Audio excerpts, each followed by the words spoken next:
আসসালামু আলাইকুম রহমতুল্লাহ। সবাইকে এমটি বিল্লাল অনলাইন প্ল্যাটফর্মের পক্ষ থেকে সুস্বাগতম। প্রিয় উপস্থিতি, আমি এই লেকচারে আলোচনা করব শিক্ষক নিবন্ধন পরীক্ষার এ টু জেড, অর্থাৎ শিক্ষক নিবন্ধন পরীক্ষা সংক্রান্ত প্রয়োজনীয় সকল টপিকস, আপনার মনের সকল প্রশ্নের জবাব আমি একটি পূর্ণাঙ্গ ভিডিও লেকচারে ইনশাল্লাহ আপনাকে উপহার দেব। তো শিক্ষক নিবন্ধন পরীক্ষার প্রস্তুতি নিয়ে আমার অনেকগুলো video lecture already MT Billal YouTube channel এবং ফেসবুক পেজে রয়েছে। তবে এই লেকচারে আমি টোটাল বিষয়টাকে এক জায়গায় নিয়ে আসার চেষ্টা করব। বিশেষ করে যারা একেবারে ফ্রেশ বা সামনে শিক্ষক নিবন্ধন পরীক্ষাগুলো দিবেন ভাবতেছেন, তাদের জন্য এই আলোচনা। তো আপনি যদি আলোচনাটি সম্পূর্ণ মনোযোগ দিয়ে শুনেন, না টেনে, হ্যাঁ, তাহলে আশা করি আপনার সকল প্রশ্নের জবাব পেয়ে যাবেন এবং আপনি উপকৃত হবেন। এই লেকচারে আমি আপনার সাথে আলোচনা করব শিক্ষক নিবন্ধন পরীক্ষার বিভিন্ন পর্যায়গুলা নিয়ে, আর কারা কোন পর্যায়ে পরীক্ষা দিবে। তবে প্রত্যেকটা বিষয় একবারে টু দ্য পয়েন্টে সংক্ষেপে বলার চেষ্টা করব। 2 নম্বরে আমি আলোচনা করব শিক্ষক নিবন্ধন পরীক্ষাটা আসলে কয়টি ধাপে, কোন কোন স্তরে হয়, কোন স্তরে আপনাকে কত মার্ক পেতে হয়, এবং বিশেষ করে যে প্রতিটি ধাপ রয়েছে তার মধ্যে কোন ধাপটি আপনার জন্য বেশি গুরুত্বপূর্ণ, এবং প্রত্যেকটা ধাপ আপনি কিভাবে প্রস্তুতি শুরু করবেন সেটা হলো আমার সবচেয়ে ইম্পর্টেন্ট আলোচনা। কিভাবে প্রস্তুতি শুরু করবেন এবং কিভাবে প্রস্তুতিটা পূর্ণাঙ্গ গুছিয়ে নেবেন, এখন থেকে আপনি কিভাবে প্রিপারেশন নিলে ইনশাল্লাহ আপনি প্রত্যেকটা স্তর সফলতার সহিত উত্তীর্ণ হবেন। আরো আনুষঙ্গিক, বিশেষ করে আপনাকে আরো কিছু গাইডলাইন, পরামর্শ এবং সাজেশন দেওয়া হবে একেবারে শেষ প্রান্তে এসে। তো আসুন আমরা আমাদের মূল আলোচনাটা শুরু করি। প্রথম কথা হলো শিক্ষক নিবন্ধন পরীক্ষা কারা দিবে এবং এই পরীক্ষা দিয়ে আমরা কোন সেকশনে বা কোন সেক্টরে শিক্ষা প্রতিষ্ঠানে চাকরি করব। শিক্ষক নিবন্ধন পরীক্ষাটা মূলত এনটিআরসির অধীনে সরকারি একটা সংস্থা, পরীক্ষাটা ওনারা নিয়ে থাকেন। তো সারা বাংলাদেশে যে এমপিওভুক্ত শিক্ষা প্রতিষ্ঠানগুলো রয়েছে, অর্থাৎ সরকারি বেতনভুক্ত, এমপিও মানে মান্থলি পে অর্ডার, অর্থাৎ যেখানে প্রত্যেক মাসে সরকার বেতন দেয় কিন্তু ওই প্রতিষ্ঠানগুলো হলো বেসরকারি, কোনো না কোনো ব্যক্তি মালিকানার কল্যাণে প্রতিষ্ঠানগুলা স্থাপিত হয়েছে, কিন্তু এখন সরকার সেগুলোকে এমপিওভুক্ত করে নিয়েছে এবং সরকার এগুলার সমস্ত ব্যয়ভার বহন করে। সেটাই হলো এমপিওভুক্ত শিক্ষা প্রতিষ্ঠান। তো সারা বাংলাদেশে একযোগে সেই এমপিওভুক্ত শিক্ষা প্রতিষ্ঠানের শিক্ষক নিয়োগের বিজ্ঞপ্তি, প্রথমত পরীক্ষার বিজ্ঞপ্তি প্রকাশ করেন, স্টেপ বাই স্টেপ পরীক্ষাগুলো হয়ে উত্তীর্ণ হয়ে আবার সেন্ট্রালি সরকারিভাবে নিয়োগগুলো দেওয়া হয় এবং সরকারিভাবে বেতন হয়। তো এ হলো সংক্ষিপ্ত কথা। 2 নম্বর কথা আমরা আসি, শিক্ষক নিবন্ধন পরীক্ষার আমরা বিশেষ করে কয়েকটি পর্যায় সম্পর্কে জানি বিভিন্ন মাধ্যমে, বা যারা নতুন তারা জানবেন যে স্কুল টু কলেজ। তাহলে 3টা পর্যায়, হ্যাঁ আমি নতুনদের জন্য বলতেছি, স্কুল, স্কুল টু কলেজ, এই পর্যায় যদি বলি আমরা 3টা পর্যায় সম্পর্কে অবগত আছি। এই 3টা পর্যায়ে পরীক্ষা হয়। প্রথম কথা হলো স্কুলটা হলো কি, স্কুল টুটা নিয়ে আমি সংক্ষেপে বলতেছি কারণ এটা নিয়ে আমি বিস্তারিত আলোচনা করব না। স্কুল টু হলো, 1 নম্বরে হলো স্কুল, 2 নম্বরে হলো স্কুল টু, 3 নম্বরে হলো কলেজ। আমরা যদি পর্যায় বলি তাহলে 3টা পর্যায়। এই স্কুলটা মূলত আবার এখানে আবার 3টা পার্ট আছে। স্কুল মূলত স্কুল, মাদ্রাসা, তারপরে ভোকেশনাল। তো আমি সংক্ষেপে লিখতেছি, ভোকেশনাল বা কারিগরি আমরা যেটাকে বলি। আর স্কুল টুটা হলো এটা ডাইরেক্ট তোমার মাদ্রাসা, আর কলেজটা হলো আমার এই কলেজ, মাদ্রাসা ভোকেশনাল বা কারিগরি, এই হলো পর্যায়গুলা। এখন এই স্কুলটা কি? এই স্কুল, মাদ্রাসা, ভোকেশনাল বা স্কুল পর্যায় বলতে বোঝায় হলো যে সকল প্রতিষ্ঠানে 5 to 10 পাঠদান করা হয়, অর্থাৎ আমরা যেটাকে মাধ্যমিক প্রতিষ্ঠান বলে থাকি। আর এই যে স্কুল 2 যেটাকে বলা হয়, এটা হলো তোমার ওই যে ইবতেদায়ী মাদ্রাসা, অর্থাৎ আমাদের দেশে যেরকম প্রাইমারি স্কুল আছে ঠিক এরকম মাদ্রাসা সেকশনে প্রাইমারি মাদ্রাসা আছে, যেটাকে বলা ইবতেদায়ী প্রতিষ্ঠান। সেখানে ধরো 1 থেকে বা তার নিচে আরো কিছু আছে, 1 থেকে 5 পর্যন্ত। এটা হলো আমি ক্লাসের কথা বলতেছি আর কি, পাঠদান করা হয় স্কুল 2 এ। এটা হলো মাদ্রাসা পর্যায়ে, হ্যাঁ, স্কুল 2 যেটা। আর কলেজ পর্যায়ে যেটা, এখানে ওই যে যেমন এখানে মাধ্যমিক 5 থেকে 10, এখানে হলো 11 থেকে তার উপরের দিকের ক্লাসগুলা, মানে একাদশ দ্বাদশ থেকে উপরের দিকের ক্লাসগুলা যে সকল প্রতিষ্ঠানে পাঠদান করা হয়, সেটা কলেজ হতে পারে, মাদ্রাসা হতে পারে, ভোকেশনাল হতে পারে। প্রিয় উপস্থিতি, আমি এখানে ক্লিয়ার করতে চাচ্ছি হলো স্কুল বলতে শুধু স্কুল নয়, স্কুল, মাদ্রাসা, কারিগরি। কলেজ বলতে শুধু কলেজ নয়, কলেজ, মাদ্রাসা, কারিগরি। আর স্কুল 2 হলো আমাদের ওই যে ইবতেদায়ী মাদ্রাসাগুলোকে বোঝাচ্ছে। এখন আমি কোন স্তরে জন্য প্রিপারেশন নিব, বা আমি কি স্কুল নিব না স্কুল 2 নিব না কলেজ নিব, এই বিষয়টা নতুনরা একটু ক্লিয়ার হওয়া দরকার। প্রথম কথা হলো, আপনি চাইলে সবগুলোর প্রিপারেশন নিতে পারবেন না। এখানে প্রত্যেকটার জন্য আলাদা আলাদা শিক্ষাগত যোগ্যতার একটা ব্যাপার আমাদের সেটিং করে দেওয়া আছে। শিক্ষাগত যোগ্যতার বিষয়টা নিয়ে আমি এখন আলোচনা করব। প্রথমত আমি স্কুল 2টা নিয়ে বলবো। এটা নিয়ে আমি প্রথমে বলার উদ্দেশ্য হলো, এটা নিয়ে আমি সংক্ষেপে বলে ফেলতেছি। স্কুল 2, স্কুল 2 হলো এইচএসসি বা উচ্চ মাধ্যমিক পাস হলেই চলে, উচ্চ মাধ্যমিক বা সমমান। এ হলো আপনার শিক্ষাগত যোগ্যতা লাগবে, হলো এটা স্কুল 2 যেটা। এখন তাহলে আমরা তো যারা অনার্সে পড়ে বা ডিগ্রিতে পড়ে, অনেকেরই মানে প্রথমত যখন দেখে যে শিক্ষাগত যোগ্যতা এইচএসসি পাস দরকার বা মাধ্যমিক, উচ্চ মাধ্যমিক পাস দরকার বা সমমান, তা আমরা তো ম্যাক্সিমাম এই যোগ্যতা অর্জন করেই বসে আছি। তা আমি স্কুল 2 এর জন্য প্রিপারেশন নিলে কেমন হয়? অনেকে আমাকে ইনবক্সে জানতে চান, স্যার শিক্ষক নিবন্ধন পরীক্ষা নাকি এইচএসসি পাস দিয়েও দেওয়া যায় বা উচ্চ মাধ্যমিক পাস দিয়ে দেওয়া যায়? আমি অনেক সময় বিষয়টা এড়িয়ে চলি। এর কারণ হলো, আসলে এটা হলো ইবতেদায়ী পর্যায়ের প্রতিষ্ঠান, অর্থাৎ এই প্রতিষ্ঠানে চাকরি করলে আপনার পদবি হবে জুনিয়র শিক্ষক বা জুনিয়র মুলবি বা ইবতেদায়ী কারি। আরো দুই একটা হয়তো পদবি থাকতে পারে, সবগুলা তো আমার জানা নাই, তবে এগুলো সব সমমান। এখানে 1 to 5 এখানে এমপিভুক্ত প্রতিষ্ঠানই বটে, কিন্তু যারা অনার্স পড়ুয়া বা আরেকটু উপরের দিকে পড়াশোনা করতেছে, তারা যদি এই পর্যায়ের জন্য প্রস্তুতি নিয়ে পরীক্ষা দিয়ে ফেলে বা পরীক্ষার প্রস্তুতি নেয়, তাদের জীবনটা কিন্তু একটা নির্দিষ্ট ছোটখাটো গণ্ডিতে আবদ্ধ হয়ে যায়। তো এটা মূলত কারা দিবে? যারা হলো ধরো এইচএসসি পাস বা স্টাডি ব্রেক, এরপরে আর পড়াশোনা নাই, বা বিভিন্ন জটিলতার কারণে পড়াশোনা টানতে পারতেছে না, বা পারলেও কোন রকম জোড়াতালি দিয়ে কমপ্লিট করবে, অথবা আপাতত চাচ্ছে যে এরকম কিছুতে জয়েন্ট হয়ে পরবর্তীতে বেটার কিছু করতে।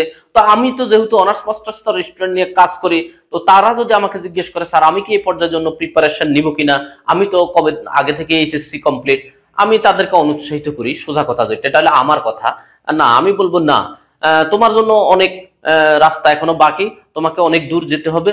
তুমি অনার্স কমপ্লিট করো বা ডিগ্রি কমপ্লিট করো, তুমি তারপরে পর্যায়ে, তারপরে যেটা আমি আসতেছি সেটা আলোচনা করব, তুমি সেটার জন্য প্রিপারেশন নিবে। তাহলে আমার কাছে পরামর্শ চাইলে স্কুল 2টা মূলত তাদের জন্য যারা এসএসসি কমপ্লিট বা এসএসসির পরে আর বেশি দূর যাওয়ার সুযোগ হয় না, বা স্টাডি ব্রেক আছে বা আনুষঙ্গিক আরো কিছু ব্যাপার আছে, যারা পড়াশোনা চালিয়ে যেতে পারে না, অন্তত যদি স্কুল 2তে জয়েন করে শিক্ষক পদবি নিয়ে, সামাজিক একটা মান মর্যাদা নিয়ে, মোটামুটি তাদের স্যালারি রেঞ্জ কিন্তু 10 প্লাস মাইনাস এরকম জায়গায় থাকে। তো এই বিষয়টা নিয়ে আমার তেমন গবেষণাও নেই। আর আমার স্টুডেন্টরা যদি আমাকে জিজ্ঞেস করে এই পর্যায়ে আমি আবেদন করব কিনা, আমি তাদেরকে অনুৎসাহিত করে থাকি। তবে যাদের প্রয়োজন তারা অবশ্যই করবেন। তো এটা নিয়ে পরে আবার কথা বলবো। এবার আমরা আসি স্কুল। স্কুল যেটা,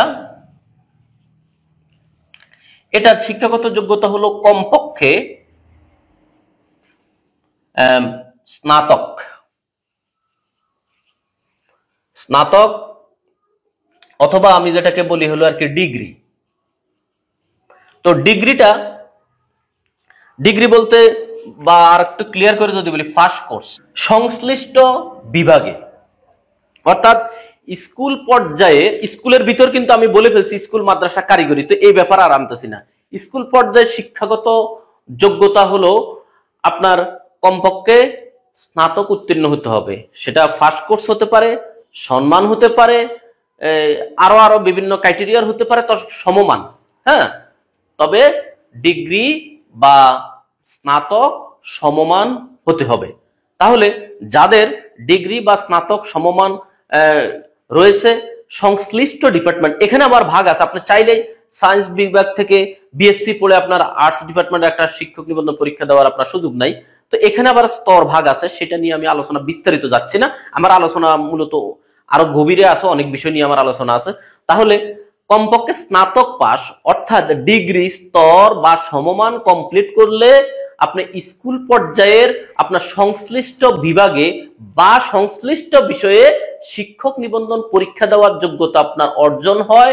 তাহলে ওই স্তর থেকে আপনি যদি উত্তীর্ণ হয়ে শিক্ষকতা পেশায় যান, আপনার পদবি হবে সহকারী শিক্ষক বা সহকারী মৌলবী বা এই টাইপের সমমান কোনো পোস্ট। আশা করি আমার কথা বুঝেছেন। যোগ্যতার বিষয়ে আরো ভেরিয়েশন থাকতে পারে, আমি শুধু কমনটুকু আপনাদের সাথে আলোচনা করেছি। এবার আসেন কলেজের শিক্ষকতা যোগ্যতা। আমরা এই জায়গাটা অনেকে ধোঁয়াশার মধ্যে থাকে। এখন স্কুল পর্যায়ের অনেকে আমাকে আবার প্রশ্ন করবে, আপনাদের মধ্যে কমেন্ট করবেন যে স্যার আমার তো মাস্টার্স নাই বা আমার তো কামিল নাই, আমি কি স্কুল নিবন্ধন পরীক্ষা দিতে পারবো? আমি তো শুনেছি এই সমস্যা সেই সমস্যা। না, আপনার শোনা না শোনা নিয়ে কিছু আসা যায় না। ওনারা যে শিক্ষাগত যোগ্যতা দিয়েছেন সেটা ফিল আপ করলে হবে, বাকি মাস্টার্স বা কামিল থাকলে সেটা হলো আপনার অতিরিক্ত যোগ্যতা। এটা নিয়ে টেনশন করার কিছু নেই। এবার আসেন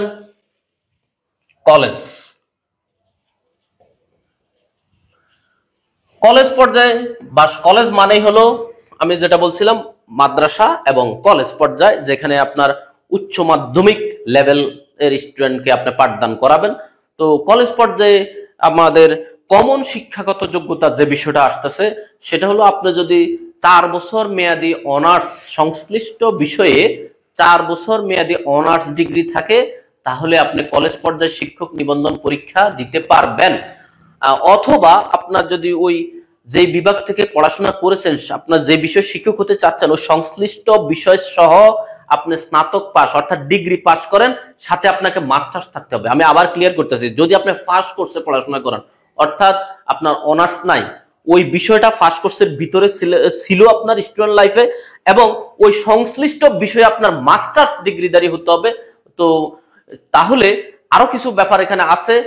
যদি আপনার সর্বশেষ শিক্ষাগত যোগ্যতা আপনার তৃতীয় শ্রেণী থাকতে পারবে না, আরো কিছু ব্যাপার আছে। তবে কমন কথা হলো এটা, আপনার 4 বছর মেয়াদী যদি অনার্স ডিগ্রি থাকে তাহলে আপনি কলেজ পর্যায়ের শিক্ষক নিবন্ধন পরীক্ষা দেওয়ার যোগ্যতা অর্জন করেছেন। আর যদি আপনার অনার্স না থাকে তাহলে আপনার 3 বছর মেয়াদী যে ফার্স্ট কোর্স বা স্নাতক বা ডিগ্রি যাই বলি না কেন অনার্স এর বাইরে আর কি, তাহলে ওই সংশ্লিষ্ট বিষয়টাও আপনার ওই কোর্সে থাকতে হবে, সাথে আপনার ওই সংশ্লিষ্ট বিষয়ে মাস্টার্স ডিগ্রি থাকতে হবে। তাহলে আপনি কলেজ পর্যায়ের শিক্ষক নিবন্ধন পরীক্ষা দেওয়ার যোগ্যতা অর্জন করবেন। এবং ওই স্তরে আপনি শিক্ষক হলে আপনার মাদ্রাসা হোক, কারিগরি হোক, কলেজ হোক, আপনার পদবি হবে প্রভাষক। ওই সংশ্লিষ্ট বিষয় ব্র্যাকেটে লেখা থাকবে প্রভাষক বা লেকচারার। এ হলো শিক্ষক নিবন্ধন পরীক্ষা দেওয়ার যোগ্যতা। সম্মানিত উপস্থিতি এবং শুভাকাঙ্ক্ষীগণ, আমি আপনাদেরকে আরেকটু এক্সপ্লেইন করে বোঝানো যেত, কিন্তু আমাদের ভিডিও রেঞ্জের দিকে বিবেচনা করে আমি মূল পয়েন্টগুলো নিয়ে আলোচনা করতেছি। এবার আমরা আসবো শিক্ষক নিবন্ধন যে পরীক্ষাটা হয়, স্কুল বলি, স্কুল 2 বলি, কলেজ বলি, পর্যায়গুলোর নাম বলা শেষ। প্রত্যেকটার একই সিস্টেম, প্রত্যেকটা 3টা ধাপে পরীক্ষা হয়। 1 নম্বরে প্রিলি, আমি সংক্ষেপে লিখতেছি। 2 নম্বরে রিটেন, 3 নম্বরে ভাইভা। এই 3টা স্তরে আমাদের শিক্ষক নিবন্ধন পরীক্ষাগুলার 3টা ধাপ। কি কি? প্রিলি, রিটেন, ভাইভা। তো প্রিলির কথা যদি আমরা বলি, প্রিলি সিলেবাস আমাদের আছে বাংলা, ইংরেজি, ম্যাথ, জেনারেল নলেজ। এটা সবার জন্যই, আমি সংক্ষেপে বলতেছি বিষয়টা। এই 4টা বিষয় অন্তর্ভুক্ত, প্রত্যেকটা স্তরে আমাদের থাকে হলো 25 mark, 25 mark, 25 mark, 25 mark, total হলো 100 মার্ক। এই হলো টোটাল 100 মার্কের উপরে আমাদের প্রিলি পরীক্ষাটা অনুষ্ঠিত হয়। এখন এই প্রিলি পরীক্ষায় আমাকে কত পেতে হবে এই বিষয়টা আপনাদেরকে আমি ক্লিয়ার করি। এনটিআরসির এই পর্যন্ত যে তাদের যে আইন বা সংবিধান রয়েছে সেইখানে আমাদের বলা হয়েছে যে প্রিলি পরীক্ষায় আপনাকে 40% মার্ক পেয়ে উত্তীর্ণ হতে হবে। কথাটা ভালো করে শুনে নিন। অর্থাৎ 100 মার্কের পরীক্ষা হলে আপনাকে কমপক্ষে 40 মার্ক পেতে হবে। 40 মার্ক থেকে তার উপরের দিকে অর্থাৎ নিম্নে আপনি 40 মার্ক পেতে হবে, তাহলে বলা হবে যে আপনি প্রিলি উত্তীর্ণ। এবার আসেন, প্রিলি উত্তীর্ণ মানে কি? মানে হলো আপনি লিখিত পরীক্ষা দেওয়ার যোগ্যতা অর্জন করেছেন। এবার আসেন, প্রিলিতে যদি আপনি 40-এর উপরে 80, 90, 85, 100 নাম্বারও পেয়ে যান, তাতে আপনার এটার কোনো বেনিফিট পাবেন না। প্রিলি পরীক্ষাটা হয় মূলত লিখিত পরীক্ষার যোগ্যতা অর্জন করার জন্য। বেনিফিট বলতে আমি বুঝাতে চাচ্ছি যে এই মার্ক আপনার মেধা তালিকায় বা সার্টিফিকেট কোথাও আপনার লেখা থাকবে না। শুধু আপনি প্রিলি পরীক্ষাটা হলো আপনি লিখিত পরীক্ষা দেওয়ার যোগ্যতাটা অর্জন করেছেন। কথাটা ভালো করে ক্লিয়ার হয়ে নেবেন। তার মানে এই নয় যে আমি শুধু 40 পাওয়ার জন্য প্রস্তুতি নিব, না, আমার গোল টার্গেট থাকবে 70, 80, তাহলেই না আমি 40, 50, 60 পাবো। কারণ আমাকে তো একবারে মুখোমুখি প্রিপারেশন নেওয়া যাবে না। পরীক্ষার হলে প্রশ্ন কেমন হয় না হয় প্রিলি পরীক্ষা সেটা তো আমরা জানি না। প্রিলি পরীক্ষা তো দিবে কয়েক লক্ষ লক্ষ স্টুডেন্ট প্রিলি পরীক্ষা দেয়, সেই বিষয়টা আমি একটু পরে আসতেছি, আরো ক্লিয়ার করব। তাহলে প্রিলি পরীক্ষায় আপনাকে কমপক্ষে 40% নাম্বার পেয়ে উত্তীর্ণ হতে হয়।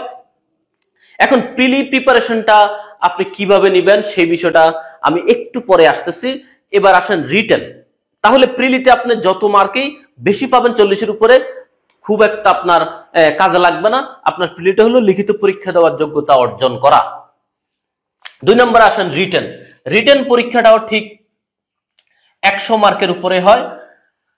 এখন আসেন, রিটেন পরীক্ষা হবে আপনার সংশ্লিষ্ট বিষয়ে, অর্থাৎ আপনি যেই বিষয়ের একটা মাধ্যমিক প্রতিষ্ঠানে বা উচ্চ মাধ্যমিক প্রতিষ্ঠানের শিক্ষক হতে চাচ্ছেন সেই বিষয়ের উপরেই আপনাকে 100 নম্বরের রিটেন পরীক্ষা হবে। এই রিটেন পরীক্ষার নাম্বারেই আপনার মূলত মূল নাম্বার। রিটেন পরীক্ষার নাম্বারেই হলো আপনার মূল নাম্বার।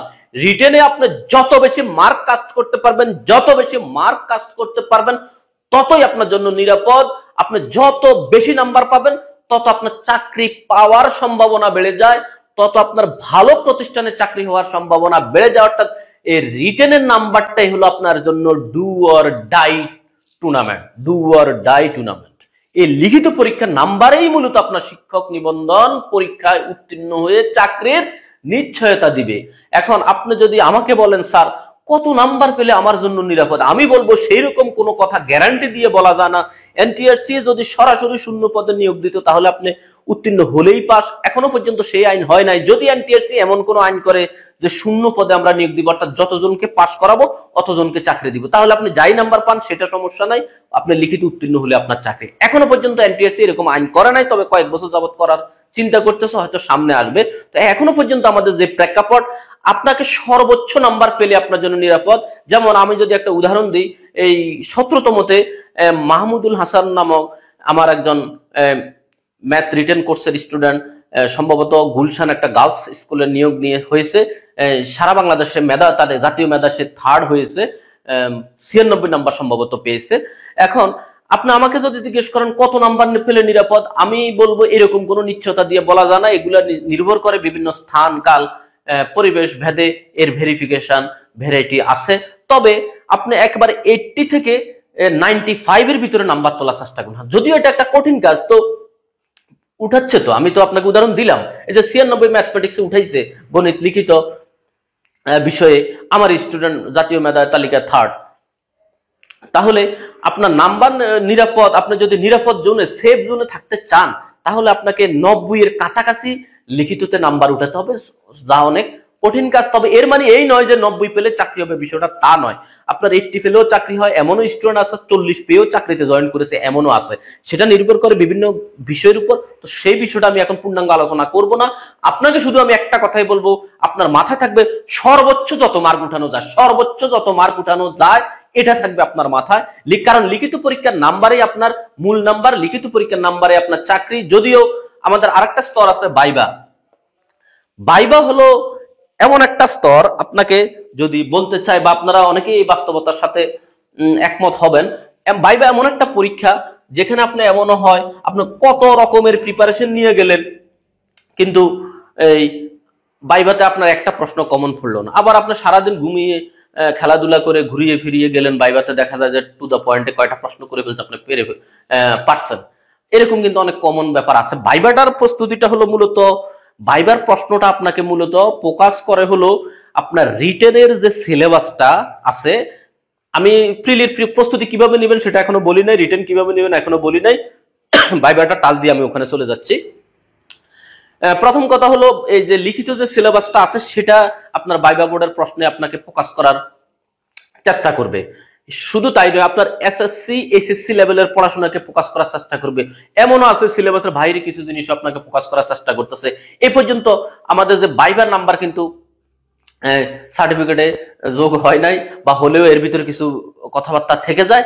অর্থাৎ আপনাকে খুব একটা শিক্ষক নিবন্ধন ভাইবা পরীক্ষায় ফেল করায় না, ফেল খুব একটা করায় না। অন্য ধরনের সার্টিফিকেটগত ত্রুটি থাকলে, অথবা আপনার যোগ্যতাগত ত্রুটি থাকলে, অথবা আপনার অন্য আরো দুই একটা ব্যক্তিগত বিষয়ের প্রবলেম থাকলে, বা আমাদের যে ফিজিক্যাল কোনো হ্যারাসমেন্ট থাকলে, কারণ শিক্ষকতা পেশার জন্য আমাকে ফিট হতে হয়, কথা বলা, আমাকে প্রেজেন্টেশন, কথা বলা, বা আমার সাবজেক্ট যোগ্যতা, সাবজেক্ট নলেজ, এই যে আনুষঙ্গিক বিষয়গুলো যখন ভাইবা পড়ে কোনো একটা ল্যাকিং মনে হবে সেটা হলো ভিন্ন কথা। কিন্তু নর্মালি ভাইবা পরীক্ষায় তেমন একটা ফেল করায় না। তাহলে ভাইবা নিয়ে আপনার চিন্তা করার কোনো বিষয় নাই। ভাইবা নিয়ে চিন্তা করলেও ভাইবা পরীক্ষা যা হবে, না করলেও তা হবে। তাহলে ওই ঘুরে ফিরে আপনাকে ভাইবা বোর্ডে আপনার ওই যে লিখিত পরীক্ষার টপিকস, সিলেবাসের টপিকস অনুযায়ী আপনাকে ভাইভাতে প্রশ্ন করার চেষ্টা করবে। সাধারণত আমরা যা দেখে আসছি বিগত দিনগুলোতে, এবং ওই যে আপনার যে পরীক্ষার হলে যে রিটেন পরীক্ষা দিয়েছিলেন সেখান থেকে আপনার ভাইবা প্রশ্ন করার অনেক সময় চেষ্টা করে। এটা আবার এমন ভাইবা নয় যে অন্যান্য চাকরি পরীক্ষার ভাইবা মতো আপনার ওই যে আপনার এলাকার ব্যক্তিবর্গ নিয়ে তেমন একটা এখানে টাচ করা না। এখানে বিষয়ভিত্তিক ভাইবাটা হয়। তো আপনার যে যে বিষয়ে পড়াশোনা করেছেন তাদের ভাইবা বোর্ডে মূলত সাধারণত এই প্রশ্নগুলো তারা দিতে পারে। অর্থাৎ তাদের এটার জন্য আবার আলাদা করে প্রিপারেশন তেমন একটা নিতে হয় না। তাহলে দিন শেষে আমি বলবো তাহলে ওই আপনার ফোকাসটা ঘুরে ফিরে আসতেছে এই রিটেনের উপরে, এই ফোকাসটা আমার পড়তেছে। তবে আপনি যদি প্রিলি পাস না করেন তাহলে তো আপনি রিটেন পর্যন্ত আসতে পারবেন না, এই বাস্তবতাও মেনে নিতে হবে। তো আমি বুঝাইতে চাইছি প্রিলি পাস করার জন্য আপনার 40% নাম্বার পেতে হয়। 40% নাম্বার পেলে আপনি লিখিতের জন্য যোগ্যতা অর্জন করেন। আর লিখিত পরীক্ষার সর্বোচ্চ নাম্বার পেলেই আপনার, বা সবচেয়ে ভালো নাম্বার বা ভালো নাম্বারগুলো যারা পাবে তাদেরই চাকরি হওয়ার সম্ভাবনা এবং ভালো প্রতিষ্ঠানে নিয়োগ হওয়ার সম্ভাবনা বেড়ে যায়। আপনার ধরেন পাস মার্ক হলো, আপনারা দুই বন্ধু এক এলাকার, আপনার একজনে পাইলেন হলো ধরেন গণিত লিখিত পরীক্ষা 75, আরেকজন পেলে হলো 70। এখন আপনার এলাকায় একটা প্রতিষ্ঠান আছে, তো যার ধরেন 75 তার নিয়োগটা হবে, যার 70 তার নিয়োগটা হবে না। এটা একবার সহজ কথা। এখন যদি দুইটা প্রতিষ্ঠান থাকে, যে তুলনামূলক ভালো প্রতিষ্ঠান যেটা, সেটাতে তার যার নাম্বার বেশি তার চাকরি হবে, আর তার থেকে আরেকটু নিচে যেটা তার চাকরিটা ওখানে হবে। এই হলো সংক্ষিপ্ত কথা।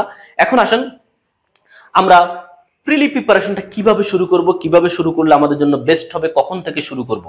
দেখেন, আপনি এই যে হেলায় ফেলায় সময় নষ্ট করতেছেন, সময় কিন্তু চলে যাচ্ছে। আপনার সাথেই ঠিক আপনার আর একজন বন্ধু, সে যে প্রিপারেশন নিচ্ছে তারও কিন্তু সময় যাচ্ছে। তো আপনারা তার মধ্যে তফাৎ হলো, সে প্রস্তুতি নিয়ে সময় পার করতেছে, আপনি না নিয়ে পার করতেছেন। আপনি বসে আছেন সার্কুলার কবে আসবে, আর উনি সার্কুলার আসার আগে তার মোটামুটি প্রিপারেশনটা গুছিয়ে নিয়েছে। সার্কুলার আসলে তার উপর তাতে আর কোনো বড় ধরনের এফেক্ট পড়বে না। তো কখন শুরু করা উচিত? আমি বলবো যে এখন থেকেই আপনার যদি শিক্ষক নিবন্ধন পরীক্ষা দেওয়ার আসলেই স্বপ্ন থাকে, স্বপ্ন যদি থাকে আপনি হবেন মানুষ গড়ার কারিগর, তাহলে আপনি হেলায় ফেলায় সময় নষ্ট না করে অন্তত একদিন প্রিলি পরীক্ষার প্রিপারেশনকে সময় দিন। সপ্তাহে একদিন বা 2 দিন। একদিন কেন আমি বলতেছি, এখানে সবচেয়ে বড় বাস্তবতা হলো আপনি যে অন্যান্য চাকরি পরীক্ষার যে প্রস্তুতিটা আপনি নিচ্ছেন হ্যাঁ, যেমন অন্যান্য বেশিরভাগ চাকরি পরীক্ষা তো আপনার এমসিকিউ সিস্টেমে, শিক্ষক নিবন্ধন পরীক্ষাটাই সরাসরি আপনার লিখিত হয় নিজের সাবজেক্টের উপরে। যাই হোক, তো অন্যান্য চাকরি পরীক্ষা যে আপনি প্রিপারেশন গুলো নিচ্ছেন এমসিকিউ সিস্টেমের, বা তখন কিন্তু আপনার এই বাংলা, অঙ্ক, ইংরেজি, সাধারণ জ্ঞান এই বিষয়গুলো কিন্তু ওখানে আছে। তো ওখানেও আপনার যে পড়াশোনাটা করতেছেন পক্ষান্তরে, এটাও কিন্তু আপনার শিক্ষক নিবন্ধন পরীক্ষার জন্য কাজে দিবে। আপনি যে প্রাইমারির জন্য প্রস্তুতি নিচ্ছেন, আপনি যে বিসিএস এর জন্য প্রস্তুতি নিচ্ছেন, আরো অন্যান্য সরকারি চাকরি, বেসরকারি চাকরি জন্য যে আপনি এমসিকিউ সিস্টেমের পরীক্ষাগুলোর জন্য প্রস্তুতি নিচ্ছেন পক্ষান্তরে, সেটা আপনার শিক্ষক নিবন্ধন পরীক্ষার সিলেবাসের ভিতরেও কিন্তু অনেকটাই এসে যায়। কিছু ব্যতিক্রমী থাকতে পারে দুই একটা টপিকস।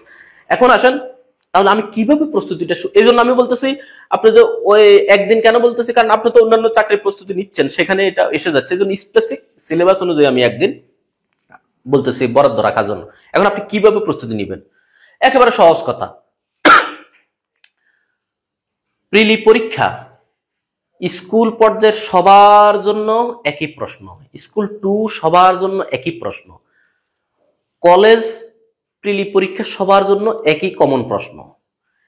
আপনি যদি এনটিএসসি এর ওয়েবসাইটে এখন সার্চ দেন, দেখবেন ওদের সিলেবাস নামে একটা ফাইল আছে ওয়েবসাইটে। সেখানে যদি আপনি প্রিলি পরীক্ষার সিলেবাসটা ডাউনলোড করেন পর্যায় অনুযায়ী, স্কুল 2 কলেজ, সরাসরি আপনি সিলেবাসটা পেয়ে যাবেন। দেখবেন যে আপনি 100 নম্বরের প্রিলি পরীক্ষার কাজ ধারাবাহিকভাবে একটা পৃষ্ঠার মধ্যে আপনাকে সিলেবাস দেওয়া, কি সুন্দর সাজানো গোছানো।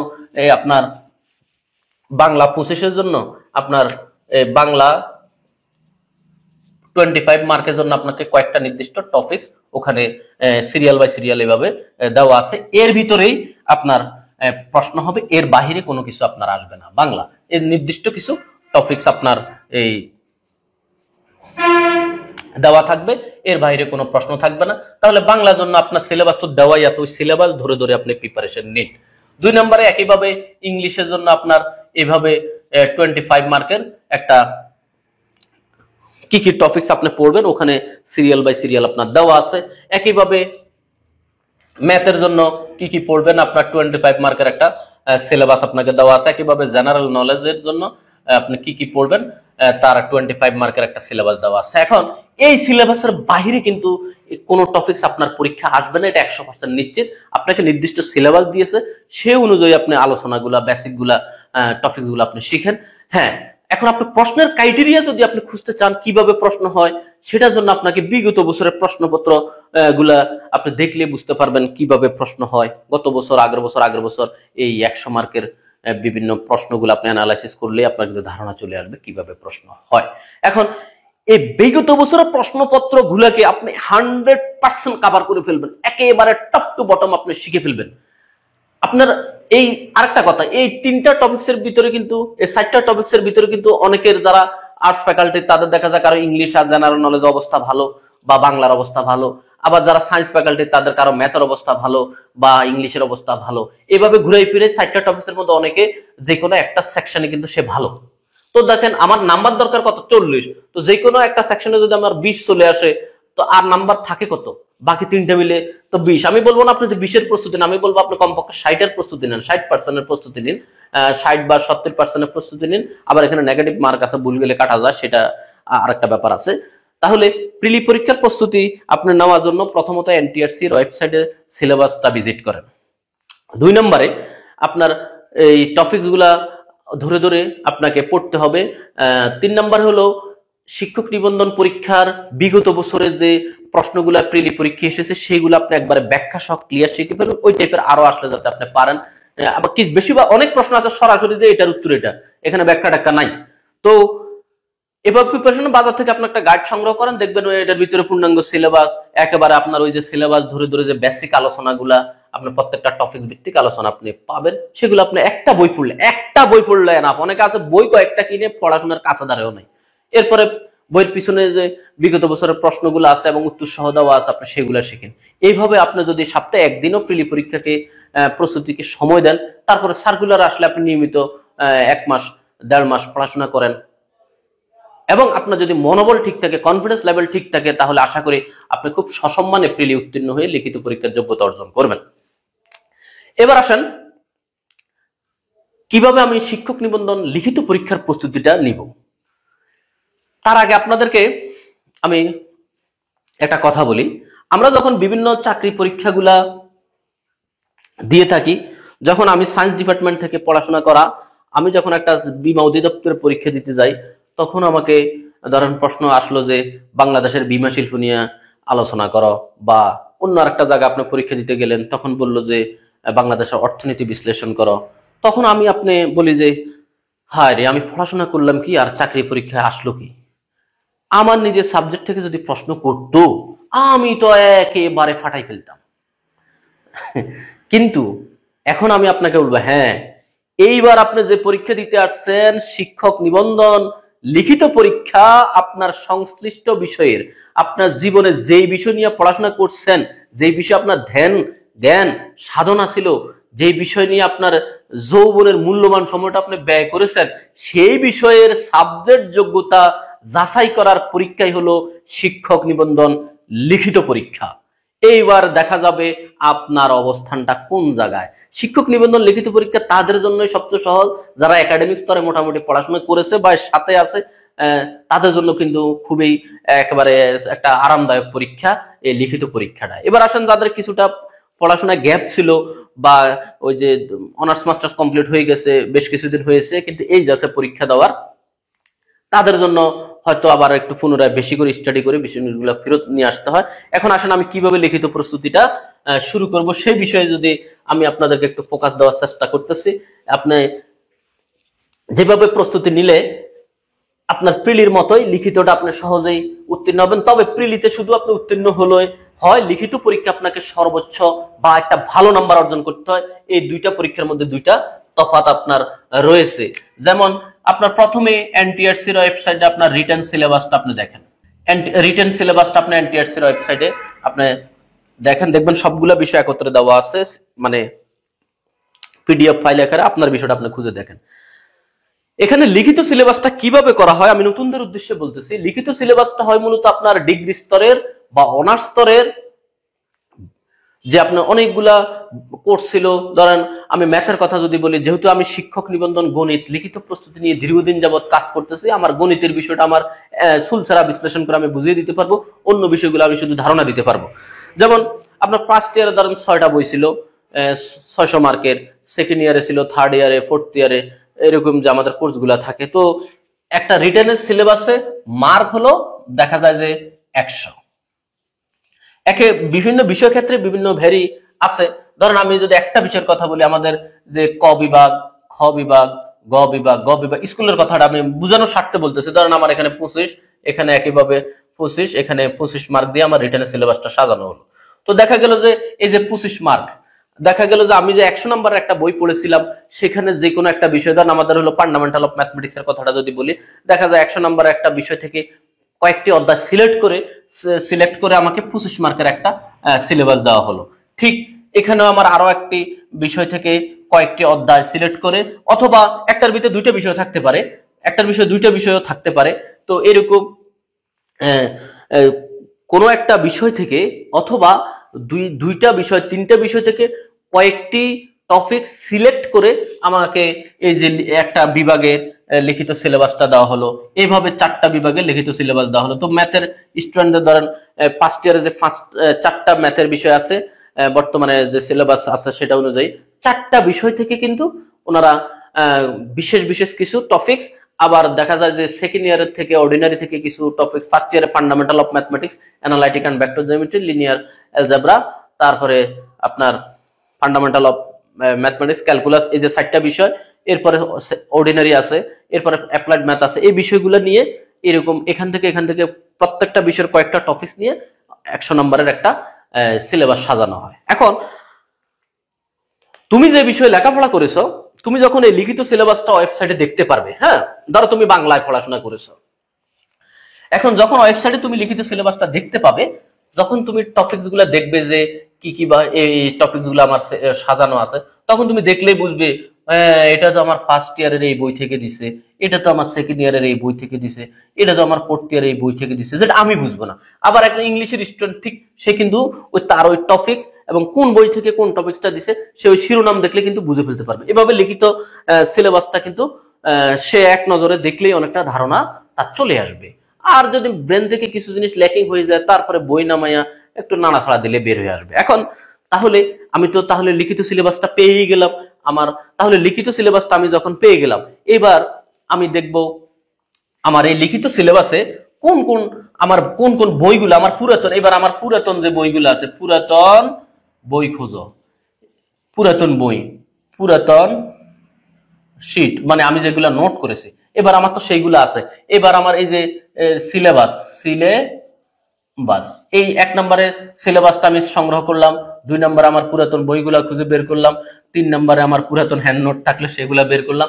এবার এই যে সিলেবাস দেখে দেখে এই বইগুলা ধরো 6টা বই, 5টা বই, এইভাবে 1টা 2টা 3টা 4টা 5টা বই এবার তুমি খুঁজে রেডি করো। এইটা লিখিত সিলেবাস আমার এখানে চলে আসে। ঠিক এটা যদি স্কুল পর্যায়ে হয়, স্কুল একইভাবে।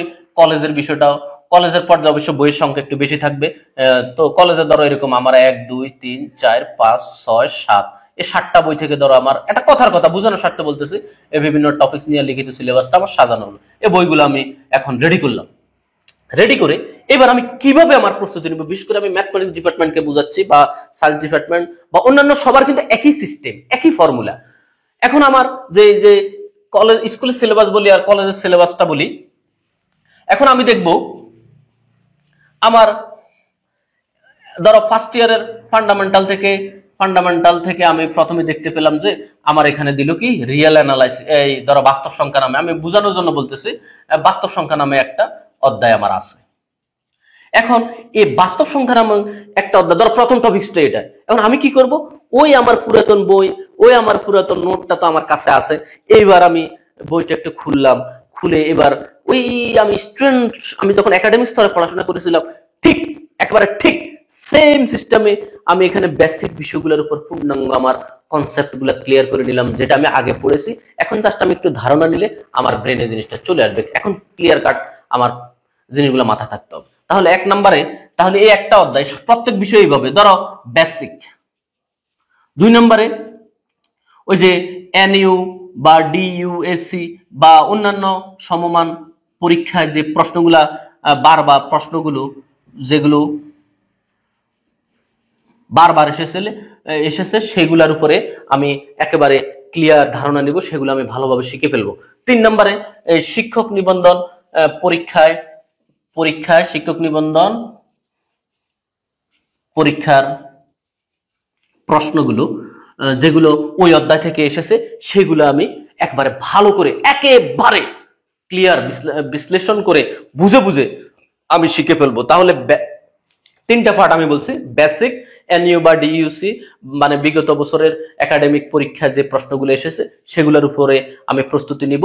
প্রথমে বেসিক ক্লিয়ার করতেই হবে, তারপরে বিগত বছরের প্রশ্নগুলোর উপর প্রস্তুতি নিব, তারপরে শিক্ষক নিবন্ধন পরীক্ষার বিগত বছরের প্রশ্নপত্র গুলার উপর আমি প্রস্তুতি। দেখো এখানে একটা বাস্তবতা হলো কি, এখানে যে প্রশ্নগুলো বারবার এসেছে দেখা যাবে যে এখানেও এগুলো এসেছে ঘুরে ফিরে কমন। আবার এমনও দেখা যায় যে একটা প্রশ্ন দেখা যায় এই 4-5 বারও এসেছে। তো প্রশ্ন কিন্তু বেশি না, অ্যানালাইসিস করে আমি যখন দেখবো তখন দেখবো যে 2 জায়গায় কমন অনেক প্রশ্ন, আবার অনেক প্রশ্ন স্কুল পর্যায়ে এসেছে, আবার কলেজ পর্যায়ে এসেছে। এখানে যে এই যে আমি এখানে ধরো বোঝানোর জন্য বললাম এখানে 7টা বই, এখানে 5টা বই, দেখা যাবে যে 4টা বই এখানে 2 জায়গায় কমন আছে। অর্থাৎ স্কুল এবং কলেজের সিলেবাসে দেখা যায় যে 70% আমাদের কমনই থাকে, একই সিলেবাস থাকে। এইভাবে আমরা প্রত্যেকটা অধ্যায় এইভাবে বেসিক, একাডেমিক স্তরের বিগত বছরের প্রশ্নপত্র এবং শিক্ষক নিবন্ধন পরীক্ষার বিগত বছরের প্রশ্নপত্র, এইভাবে আমরা প্রত্যেকটা অধ্যায় ভিত্তিক স্টেপ বাই স্টেপ প্রিপারেশন নিব এবং বাসায় বসে নিজের পরীক্ষা আমরা নিজেরা দিব। নিজের পরীক্ষা নিজেকে দিয়ে আমরা প্রস্তুতি সম্পূর্ণ করব। এইভাবে আমাদের টু দ্য পয়েন্টে পূর্ণাঙ্গ সিলেবাসটা আমাদের কভার করতেই হবে। এখানে আরেকটা কথা বলে রাখি, আমাদের একাডেমিক স্তরে যেরকম একবার ডাইরেক্ট আগের বছর পরের বছরের বিগত সালে প্রশ্নটা চলে এসেছে, এখানে কিন্তু এইভাবে নাও আসতে পারে। এই গত বছর থেকে আমাদের কিন্তু এই শিক্ষক নিবন্ধন পরীক্ষা কিন্তু বিকল্প প্রশ্ন আসে না, তো বিকল্প প্রশ্ন না আসার কারণে এখন আমি দেখা যায় একটা অধ্যায় সব পড়লাম ইম্পর্টেন্ট, কিন্তু কোনো কারণে একটা টপিক আমার কাছে ভালো লাগে নাই বা কম গুরুত্ব মনে হয়েছে, আমি বাদ দিয়ে দিয়েছি। দেখা গেলো যে পরীক্ষা উঠেই এসেছে, এখন কিন্তু তাহলে আমাকে ওই মার্কটা ছেড়ে চলে আসতে হচ্ছে। তাহলে আমার যদি এরকম 2টা প্রশ্ন আমার যদি ছেড়ে আসতে হয়, তাহলে আমার অবস্থানটা যদি 2টা প্রশ্নে 5 হয়, তাহলে আমার কিন্তু 10 মার্ক আগে থেকেই ছুটে যাচ্ছে। এই জন্য আমাকে এখানে প্রস্তুতিটা নেওয়ার সময় কিন্তু আমাকে খুব সচেতন হতে হবে, খুব সচেতন ভাবে আমাকে প্রস্তুতিটা নিতে হচ্ছে। তো এখন দেখেন এই যে আরেকটা কথা এবার আসে, এবার আমি বলবো আপনাকে সাবধান, সাবধান। কেন সাবধান করতেছি? আপনার দেখা যায় অনার্স ফার্স্ট ইয়ারে 5টা বিষয়ে বা 4টা বিষয়ে যেখানে 400 নম্বরের পরীক্ষার প্রস্তুতি নিয়েছেন, এখানে দেখা যাবে যে সেই 4টা বিষয় থেকে আপনার 30-40 মার্ক নিয়ে 4টা বিষয়ের দেখা গেল যে বিষয় হলো 4টা, তো 4টা বিষয় থেকে দেখা গেল যে যেখানে আপনি 100 মার্কের জন্য পড়াশোনা করছেন একটা বিষয়ের, এখন দেখা যায় ওই বিষয় থেকে 50% টপিকস নিয়ে গেল। কথা ভালো করে বুঝেন, 100 মার্কের একটা বিষয় থেকে 50 মার্কের টপিকস নিয়ে মাত্র 10 মার্ক সাজানো হলো। 100 মার্কের একটা বিষয় থেকে 50 মার্কের টপিকস নিয়ে 10 মার্ক সাজানো হলো। এইভাবে আপনার যদি প্রত্যেকটা বিষয় থেকে এইভাবে নেওয়া হয়, তাহলে দেখেন কত বিশাল সিলেবাস হয়ে যাচ্ছে লিখিত প্রস্তুতিটা। কলেজের ব্যাপারটা তো আরো সেন্সিটিভ, কলেজে তো বই আরো বেশি। তাহলে এই বিশাল সিলেবাস, যেই সিলেবাসটা আপনার ছিল এভারেজ করলে 700-800 নাম্বারের ম্যাথমেটিক্সের সিলেবাস, সেই সিলেবাসটা আপনাকে নিয়ে আসছে মাত্র 100 নাম্বারের মধ্যে। তাহলে সেই সিলেবাসটা কভার করার জন্য আপনার কিন্তু অনেক বেশি সময়ের দরকার। তো সময় তো আপনার এখন আছে, যখন আপনার সার্কুলার দিয়ে দিবে, যখন আপনার প্রিলি পরীক্ষার তারিখ দিয়ে দিবে, লিখিত পরীক্ষার তারিখ দিয়ে দিবে, তখন হয়তো আপনার সময় নাই, তখন হয়তো এই সিলেবাস কভার করা কঠিন বা অনেকের ক্ষেত্রে সম্ভব না। কিন্তু এখন তো আপনার হাতে সময় আছে, এখন তো কভার করার আপনার সামনে সুযোগ আছে। আপনি এখন সপ্তাহে, ওই যে প্রিলিকে বলছে একদিন সময় দেন, লিখিত যেহেতু সরাসরি আপনার নিজের সাবজেক্ট, এখানে আপনি সপ্তাহে 2 দিন সময় দেন। আর আপনাকে তো আমি পুরো দিন দিতে বলি নাই, আপনি 2 দিন 2 ঘন্টা 3 ঘন্টা করে আপনি সময় দিয়ে এইভাবে স্টেপ বাই স্টেপ আপনি লিখিত সিলেবাসটা কভার করেন। আস্তে আস্তে আস্তে আস্তে টুক টুক টুক টুক করে আপনি গন্তব্যে পৌঁছে যাবেন কচ্ছপের গতিতে। আপনার কিন্তু খরগোশের গতি এখানে আমার দরকার নেই, এই আপনি নির্দিষ্ট সময় গন্তব্যে পৌঁছে যাবেন। এখন আপনি যদি মনে করেন যে এখনো তো প্রিলি পরীক্ষা হয় নাই, প্রিলি পরীক্ষা সার্কুলার দেয় নাই, কি বলতেছে স্যার আমি নাকি লিখিত প্রস্তুতি শুরু করবো?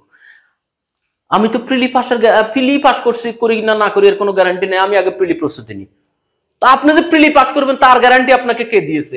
আপনি তাহলে প্রিলি কেন প্রিপারেশন নিচ্ছেন? দেখেন, সমস্ত চাকরি পরীক্ষার হলো অনিশ্চিত পরীক্ষা। আমরা অনেক রকমের চাকরি পরীক্ষার প্রিপারেশন নিই, আমরা তো চাকরি করি একটা, টিকি হলো 2টা, একটা সারা জীবনে তো 1টা-2টার মধ্যে আমরা টিকে বা একটাতে চাকরি করি। এজন্য আপনাকে প্রিলি পাসের গ্যারান্টি কেউ দেয়নি।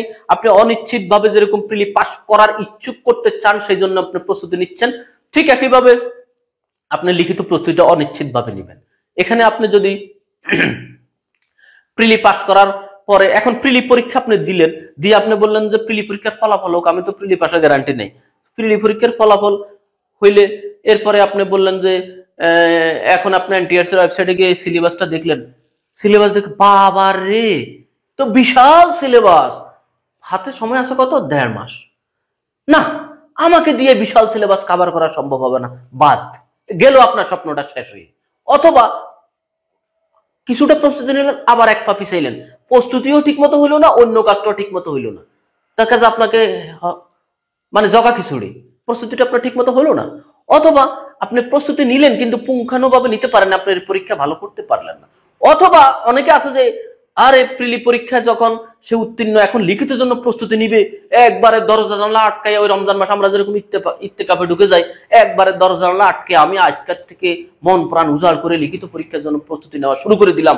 এই আমার সকল টিউশনি বাদ, বাবা মা আমার সাথে যোগাযোগ করবেন না, আমি 1-1.5 মাসে আমি যা হবে, গার্লফ্রেন্ড বয়ফ্রেন্ডকে নিষেধ করে দিলেন তুমি আমার সাথে যোগাযোগ করো না, আমি 1.5 মাস পরে দেখা যাবে কি হয়, আমি এই লিখিত পরীক্ষার জন্য প্রস্তুতি নিতেছি। টিউশনি গুলো সব বাদ। দেখা গেল যে যেই টিউশনি করে আপনার এই পর্যন্ত আসলেন, সেই স্টুডেন্ট সবসময় এরকম একটা ঘটনা ঘটে, আপনার স্টুডেন্টের সিরিয়াস টাইম, আপনারও সিরিয়াস টাইম, এখন না পারবেন আপনার টিউশনি গুলো ছাড়তে, না পারবেন রাখতে, ছেড়ে দিলে কিন্তু স্টুডেন্ট যেমন ক্ষতিগ্রস্ত হলো, আপনি আর্থিকভাবে ক্ষতিগ্রস্ত হবেন। আর এই শিক্ষক নিবন্ধন লিখিত পরীক্ষা বলি বা শিক্ষক নিবন্ধন পরীক্ষার যে পূর্ণাঙ্গ প্রসেসটা অনেক লং টাইম প্রসেস। আপনি টিউশন গুলো ছেড়ে দিলে পরবর্তীতে যে টিউশন গুলো আপনার ফেরত আসবে, ফেরত পাবেন, তার গ্যারান্টি কিন্তু নাই।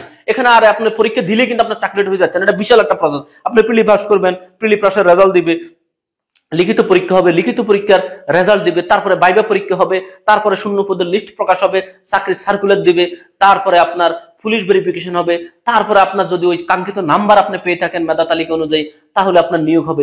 বিশাল একটা প্রসেস। এখন আপনি যদি মনে করেন আমি টিউশনিগুলি ছেড়ে দিলাম, আমি তো পরীক্ষার প্রিপারেশন নিচ্ছি, আমি তো পাস করবো, চাকরি হয়ে যাবে, আমার টিউশনি না হলে চলবে, আর না, আমি বলবো আপনি বোকার স্বর্গে বসবাস করেন।